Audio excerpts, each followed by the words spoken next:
আসসালামু আলাইকুম everyone, welcome back to my channel. আজকে আমি আপনাদের সাথে শেয়ার করে দেখাবো সিম্পল রেসিপি ঢেঁড়স ভাজি। ঢেঁড়স ভাজিটা সিম্পল হলেও কিছু টিপস আছে যেগুলো ফলো করলে আপনার ঢেঁড়সটা এরকম আস্ত আস্ত থাকবে, সবুজ থাকবে, প্লাস খেতে অনেক বেশি মজা হবে। তাহলে চলুন দেরি না করে রান্নাটা শুরু করা যাক।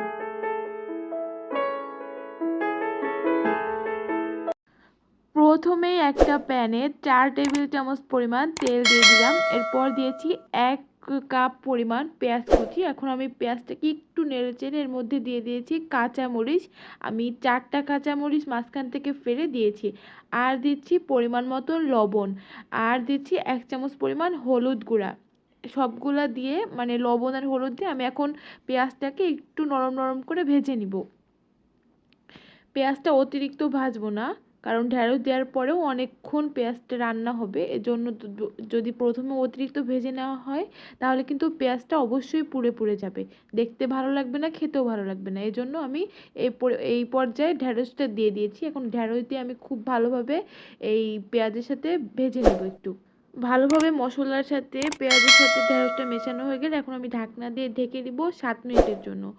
7 মিনিট পর মানে আমি এতক্ষণ কিন্তু লো আঁচে রেখেছিলাম। 7 মিনিট পর আপনি দেখতে পাবেন এই যে ঢেঁড়সের গায়ে এই যে আমি কাছ থেকে দেখিয়ে দিচ্ছি, একটা লাল লাল বের হবে।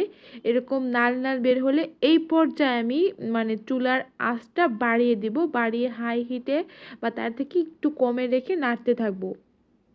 এ পর্যায়ে আমি অনবরত নেড়ে নেড়ে এই হাই হিটেই অনবরত নাড়তে থাকবো। নেড়ে নেড়ে আমি এই ঢেঁড়সের গায়ে যে এই নাল নালটা আসছে এটা না যাওয়া পর্যন্ত আমি নাড়তে থাকবো। আর হ্যাঁ, একটা কথা অবশ্যই মনে রাখবেন, ঢেঁড়স রান্নার সময় কিন্তু পেঁয়াজটা প্রথমে অতিরিক্ত ভেজে নেওয়া যাবে না। আমরা কিন্তু অনেকেই ভুলটা করে থাকি, প্রথমেই ঢেঁড়স রান্নার সময় পেঁয়াজটা অতিরিক্ত ভেজে ফেলি অন্য অন্য রান্নার মতো, যার কারণে কি হয় পেঁয়াজটা পুড়ে পুড়ে যায়, যার কারণে দেখতে কিন্তু একদমই ভালো লাগে না, সাথে কিন্তু খেতেও ভালো লাগে না। যাই হোক, পেঁয়াজটা আমরা প্রথমে অতিরিক্ত ভাজবো না। প্রথমে পেঁয়াজটা জাস্ট নরম করে এই পর্যায়ে ঢেঁড়সের সাথে সুন্দর করে ভেজে নিব। এই পর্যায়ে কিন্তু ঢ্যাঁড়সে আর ঢাকনা দেওয়া যাবে না। নালটা বের হয়ে গেছে আমার, ঢ্যাঁড়সটা কিন্তু 50% এমনিতেই সিদ্ধ হয়ে গেছে, আর বাকি 50% আমি এরকম নাড়তে নাড়তেই সিদ্ধ করে নেব। দেখুন এখন আমার কিন্তু নাড়তে নাড়তে জাস্ট ফাইনালি রূপটা লুকটা দেখুন। এটা হচ্ছে আমার ঢ্যাঁড়সটার ফাইনাল লুকটা। এখন আমার ঢ্যাঁড়সটা পুরাভাবে রান্না করা হয়ে গেছে।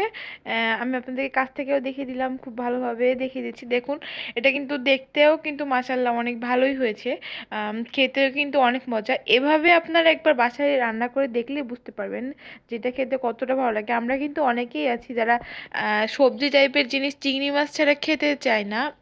ঢ্যাঁড়স তারপরে বিভিন্ন রকম সবজি যেগুলো চিংড়ি মাছ ছাড়া অনেকে খেতে চায় না।